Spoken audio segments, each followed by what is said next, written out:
শ্রীমতী লিপিকা প্রামাণিক। নমস্কার, শুভ সন্ধ্যা। আজকে এই প্রথম মঞ্চে দাঁড়িয়ে আমার কবিতা আবৃত্তি করা, তাই যদি কিছু ভুল হয় মার্জনা করে দেবেন। শুরু করছি। রবীন্দ্রনাথ ঠাকুর। আমি ভিক্ষা করি ফিরতেছিলেন গ্রামের পথে পথে, তুমি তখন চলেছিলে তোমার স্বর্ণ রথে।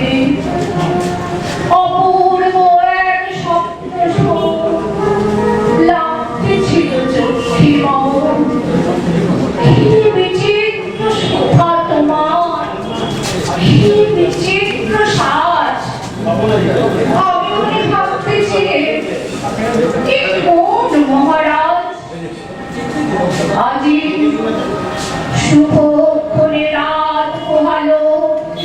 ভেবেছিলেন তবে আজ আমারে দাঁড়িয়ে দাঁড়িয়ে ফিরতে রাজি হবে, বাহির হতে রাজি হতে কাহার দেখা পেলে পথে চলিতে রথ ধনু ধান্য ছড়াবে দুই ধারে।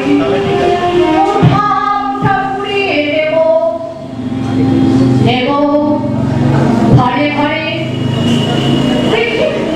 সহসা রথ ভেবে গেল আমার কাছে এসে, আমার উপপানে যে নামলে তুমি হেসে।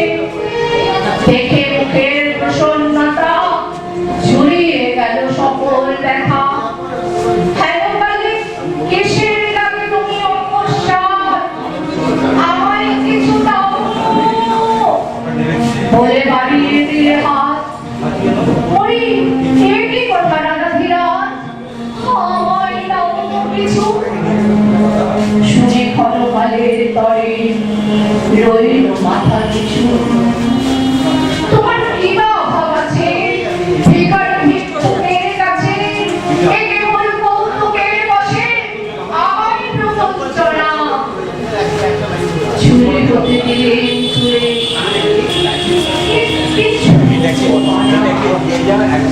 তবে পাত্রখানি করে উদার করে ভিক্ষা মাঝে একটি ছোট সোনার কণা দেখি দিলেন তার হাত ভিখারিকে।